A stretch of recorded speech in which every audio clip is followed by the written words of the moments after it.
Happy New Year. Today we talk about hope, a fitting subject for a new year. I'm Dr. Mark Amos, and this is Talk About Fertility Tuesdays.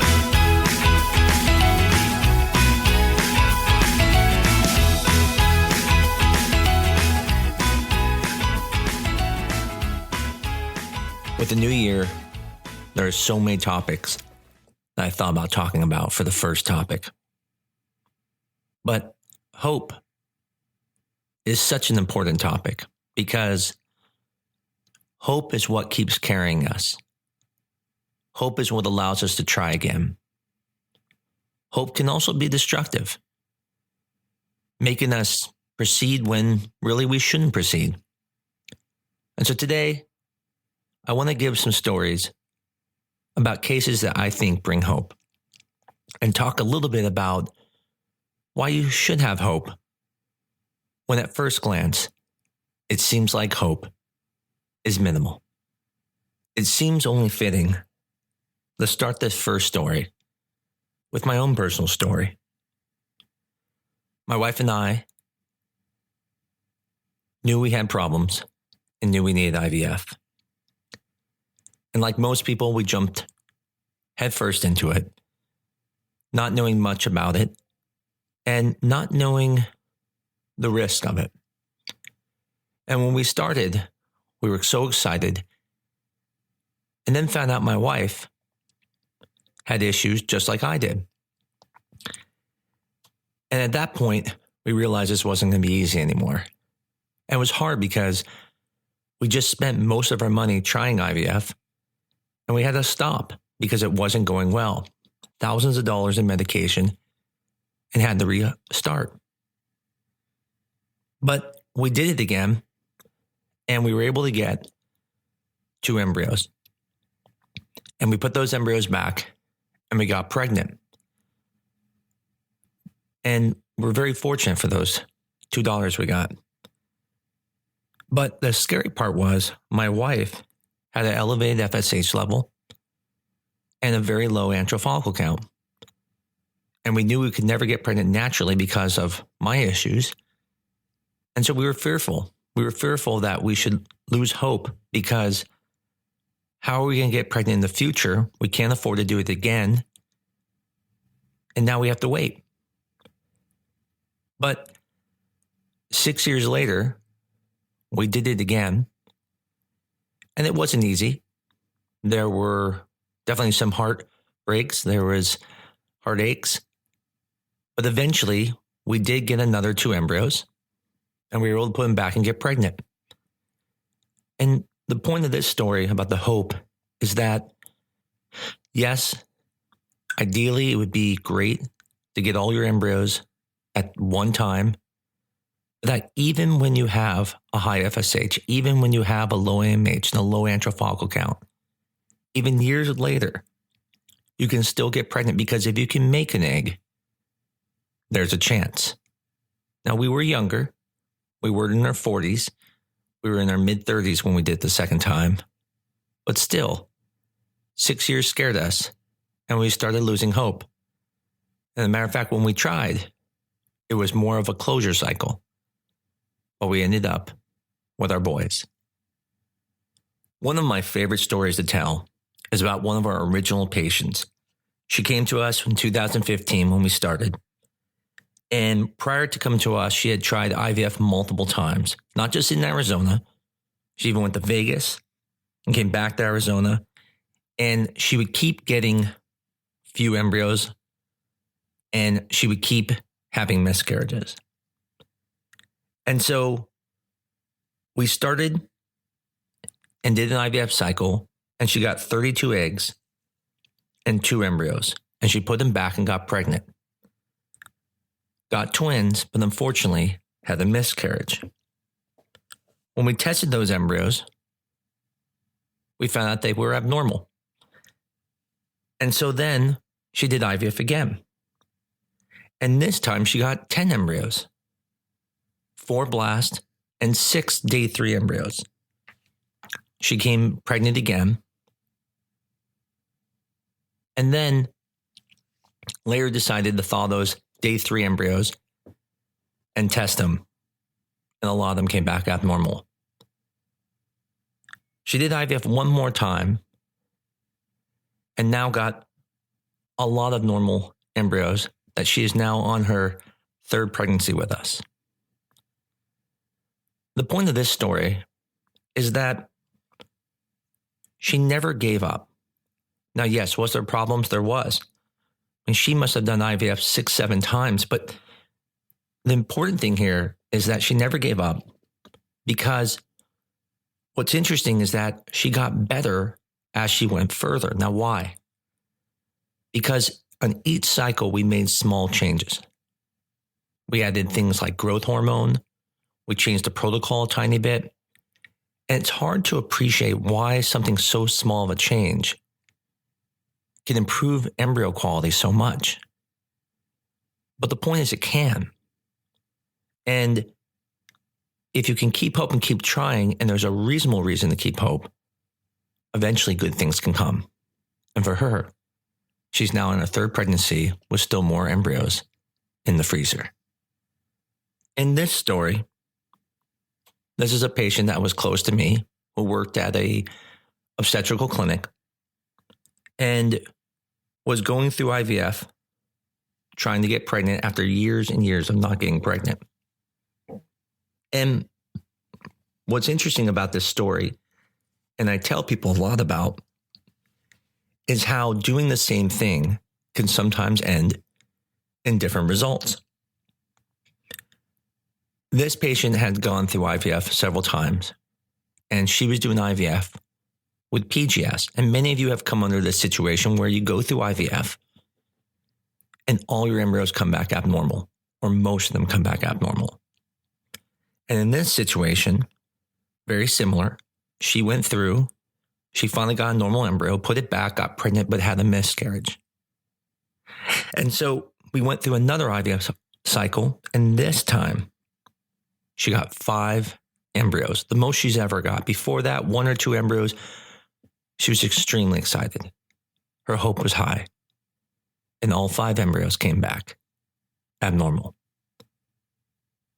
And obviously this was devastating. Now the most embryos she's ever got, and no normal ones. And she was more mature. But we went through again. And this time, she got 4 embryos. Now, we haven't sent the embryos off yet. They're getting sent off. And she says to me, I've lost hope, because if I had 5 embryos last time, then 4 embryos is definitely not going to have a normal embryo. In the past, we've only had 1 embryo have multiple cycles. There's no way there's going to be a good one. And I think that's reasonable common sense. I mean, for most of us, if we do something and we do the same thing again, we are usually going to get the same response. But in reality, those 4 embryos came back and all of them were normal. And she was blown away. She came back saying, you were right. It could be different. And it's not that I was right, but I was trying to give her hope, because human bodies aren't like machines. Each cycle, when you do a cycle, you're getting a different crop of eggs. So yes, you may get a lot of eggs, but if you get a lot of eggs from a bad batch, then you're going to have a lot of bad eggs. And if you get a lot of eggs from a good batch, you're going to get more good eggs. The question is, when's that good batch? It's kind of like my daughter's attitude. My daughters are now 13. And there's some days I come home, I say, hey, how are you doing? You have a good day? And I get crying. And I'm going, whoa, what happened? I asked this question yesterday and I got smiles and yay and happy. And today, now it's a different day, because humans are not machines. Sometimes we get different responses. Now, maybe not as volatile as my 13-year-old daughters, but still changes that can occur. And so you have to keep hope. Do not look at one prior cycle and think that's going to happen on your next cycle, because It's not going to. And not only am I saying that from the hope perspective, but just understanding the human body, just like treatments for cancer. There are people who do treatments for cancer and they get better and others don't, because we're all different. We're not the same machines, and should always keep hope. As long as you're getting those embryos, a good one will eventually come. These next two stories are for women who are mature and who make very few embryos. There is no question when you're in your 40s, especially after 42, the chances of IVF working are very low. One embryo has only a 16% chance of coming back normal with regards to genetics. And I tell people this, I say that chances are low. But the thing is, the chances are low to win the lottery. But somebody wins. And so in these two stories, one is a personal friend who went through IVF when she was 39. And she went through 3 times. The first time she got 5 eggs and 1 embryo, and it came back abnormal. The second time she went through, she got 7 eggs, 6 embryos, and 2 normal, 4 abnormal. The third time she went through, she got 7 eggs, 1 embryo, but was not normal. She ended up doing transfer and she became pregnant. She comes back to us now a few years later. And now things aren't the same. She's now 42, going on 43. She goes through IVF and only gets 3 eggs. It comes back abnormal. She wants to try again, which I understand. So we go through IVF again. We make small changes. And this time, she only makes 1 egg. And as a matter of fact, in the middle of the cycle, she says to me, "Is it time to give up?" And I said to her, it is, but let's finish out this cycle. Yeah, you can keep going, but now that you're only making 1 egg at a time, maybe 3 at the most, at 42, the chances are just so low. We can keep trying, but it is very low now. So we went through that cycle and we completed it, and we got that 1 egg. And that 1 egg fertilized. And that 1 egg became a blastocyst. And that 1 embryo was tested. And it was normal. We did a transfer. And she now has her second son. The point here is, sometimes when things look bleak, there's still a chance. And although that chance may not be high, that embryo only had a 16% chance of being normal. That means there was an 84% chance of being abnormal. It was normal. I have cases like this all the time. I have women who are going through cycles, making 5, 6 eggs, and then not getting any normal embryos. And then sometimes they just have 2 eggs. And they want to quit, and I get it. I would want to quit too. It's too expensive just for 2 eggs. But if that batch is the good batch, then those 2 eggs may be the ones that get you pregnant. And so it's always important to understand that statistics are there, but statistics are just statistics. If you get that normal embryo, then your chance of getting pregnant are just as good as anybody else's. The second story of this story was a recent one. I'll be honest, I'm more shocked about this than the patient. I think she feels like she knew it was going to be normal, her embryo, but she is 44 and 11 months. So she is 1 month from being 45. And I explained to her and her husband that there is almost no chance of this working. Her antral follicle count is 1. Her AMH is non-existent. Her FSH is above 14. The chances are minimal, but they wanted to try. And I said to them, there is nothing wrong trying. It's a closure cycle, so they can know that things won't work. And they went through, and she wasn't making any eggs. Highest dose possible, nothing was growing. We canceled the cycle. I sat down with them and I said, listen, as I mentioned before, this is not shocking to me. Your body just can't respond well to the medication because your FSH is so high to begin with that even when I give a lot of medication, it's minuscule compared to what your body makes. I offered one more try and said, listen, why don't we try using something where we use your own body's hormones? Because your own body can technically make more hormones than the hormones I can give. And so this time we did a cycle where we had Femara the entire time and added injections. And she finally made an egg. And matter of fact, she made a second egg, although it was very small, about 11 millimeters, where the other one was around 19 millimeters. We retrieved them both, and they both were mature. Now we'll stop there for a second and talk about that. How did an 11 millimeter follicle be mature? And the important thing to understand here is when we talk about size of follicles, yes, the follicles between 15 and 20 millimeters are mostly mature. And that's exactly it. The likelihood of them being mature is higher when they're 15 to 20 millimeters. They may not even be mature. There are some people who need to have 22 millimeter follicles to get maturity. But when follicles are between 10 and 15, there is a chance they could be mature. They're just small. In this patient's situation, she was fortunate to get 2. And we fertilized them both. And unfortunately, one didn't fertilize. The other one did. And it grew all the way out to blastocyst. It was a beautiful blastocyst.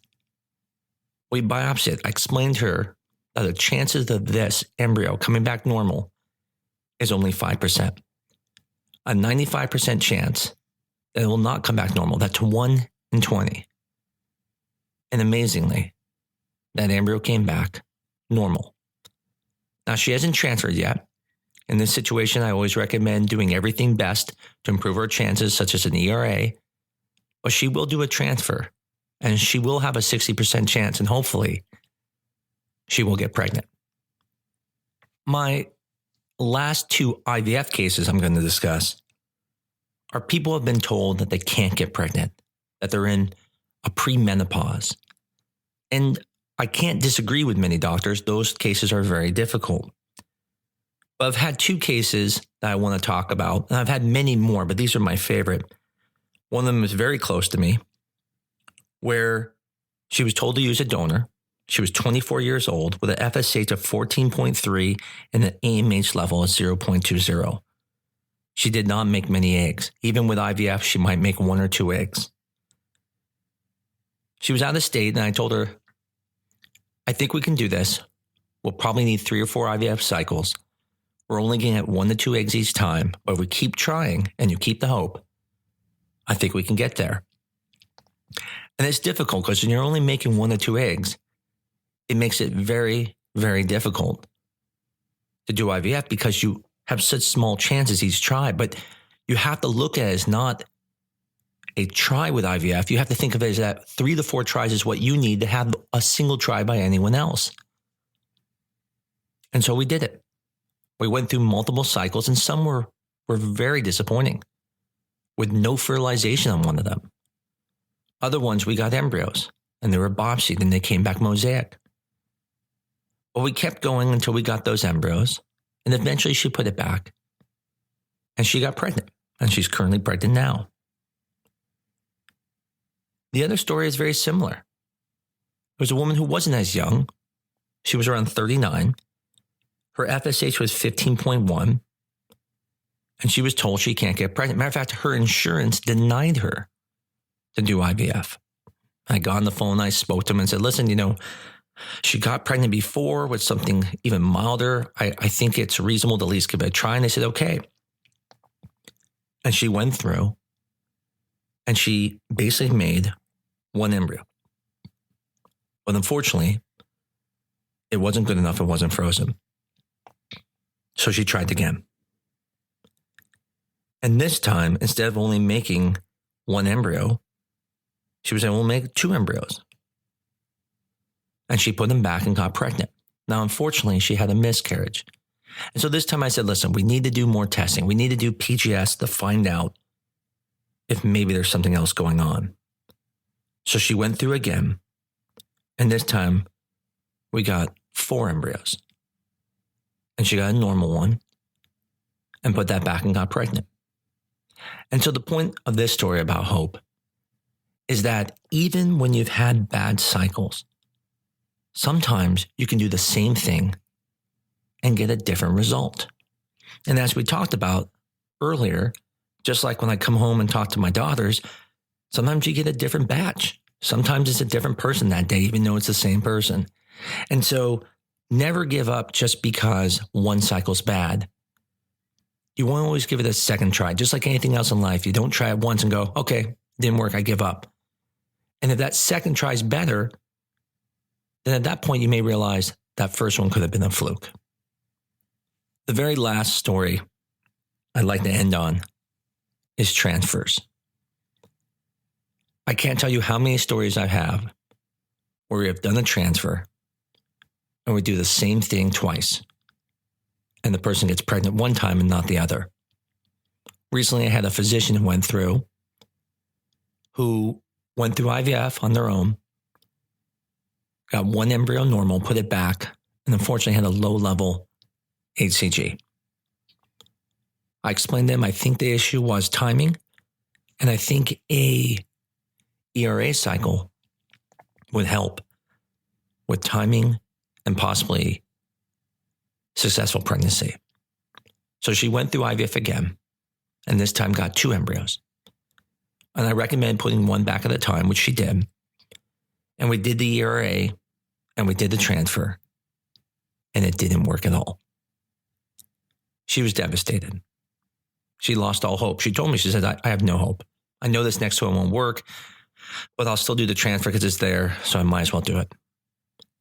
And I tried to explain to her that I know it seems like we're doing the same thing because we are on our end, but keep in mind that when we put that embryo back, there are things going on in the uterus that we don't know about. Think about when you take your computer down to the computer shop. You hand it to them, they fix it, and then you take it home and it still doesn't work. When you bring that computer back to the computer place, do you say to yourself, well, this is what I did last time, so it's probably not going to work this time? No, because you know that behind the scenes, more is happening. They're going to do something different this time. And then in that situation, it may work. Well, the same thing goes on with your body. I explained to her that you can't look at it as a transfer as we're doing the exact same thing just because it looks the same. There's a lot of stuff going on in the background that you don't know about. There are things where implantation has to occur. There is receptors that might be better the second time. There are things that even I don't have a clue what's going on. But just because we don't know about those things doesn't mean they're not there. Yes, with the computer agency, you're able to know that they're doing something different. But what I'm telling you is, yes, you don't know that things are different once you put the embryo back, but they are. Something else is going behind it. All we can do is give the computer to the computer store. All we can do in the transfer is put the embryo in the uterus and then pray that this time something different is happening. And so she followed through the transfer. And to her amazement, it worked, doing the exact same thing we did the first transfer.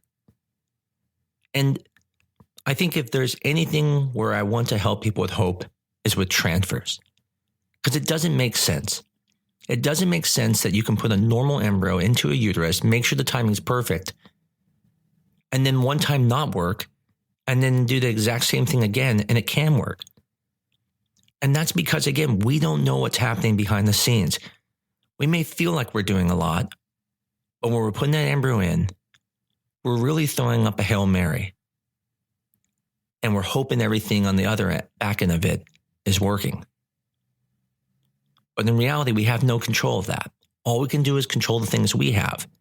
And so when it seems like hope is lost, keep in mind that there's a lot going on in the back end and that you shouldn't lose hope just because one transfer didn't work, even doing the same thing, because there are other things happening on the back end that can make things change tremendously the second time or third time or fourth time. I wish everyone hope. I hope everyone keeps hope. And I hope everyone has a great 2020. Until next week, this is Talk About Fertility Tuesdays.